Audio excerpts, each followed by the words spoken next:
Star కదా, power star కదా. Power star అంటే రెండు రకాల మీనింగ్ ఉంటుంది. పవర్లో ఉన్న స్టార్ అని ఒక మీనింగ్, పవర్ఫుల్గా ఫైట్ చేసే స్టార్ అని ఇంకో మీనింగ్. సో పవర్లోకి వచ్చినాక కూడా పవర్ఫుల్గా ఫైట్ చేసే స్టార్గానే పవన్ కళ్యాణ్ అంటున్నాడు. పవర్లోకి వచ్చిన తర్వాత పవర్ఫుల్గా ఫైట్ చేయడం కాదు, పవర్ఫుల్గా యాక్ట్ చేయడం కావాలి. ఇంకా కూడా రిబెల్గా పోరాట స్ఫూర్తి, ఇంకా ఉద్యమ స్ఫూర్తి అనే యాంగిల్లోనే ఉన్నారు. సో ఈజ్ ఇన్ పవర్ నా. ఇంకా అధికారులు పనిచేయడం లేదు. 6 నెలలైనా అధికారులు పనిచేయకపోతే రాజకీయ వ్యవస్థ, రాజకీయ నాయకత్వ సామర్థ్యం పైన ప్రశ్న ఇది. It's a very serious commentary on political leadership.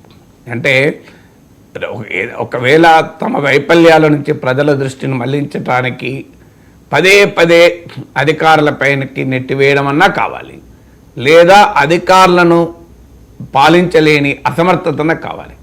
ప్రజలను పాలించాలి అంటే అధికారులను పాలించాలి కదా మొదలు. నిన్న కాక మొన్న సుప్రీంకోర్టు మహారాష్ట్రలో అనుకుంటాను ఒక సర్పంచ్ను అధికారి తొలగిస్తే చాలా సీరియస్గా రియాక్ట్ అయింది సుప్రీంకోర్టు. అధికారులు అనేవాళ్ళు రాజకీయ నాయక ప్రజాప్రతినిధులు లోబడి ఉండాలి. ప్రజాప్రతినిధులు ప్రజాస్వామ్యంలో ప్రివేల్ అవుతారు, వాళ్ళు ఎన్నికైన వారు. ప్రజలు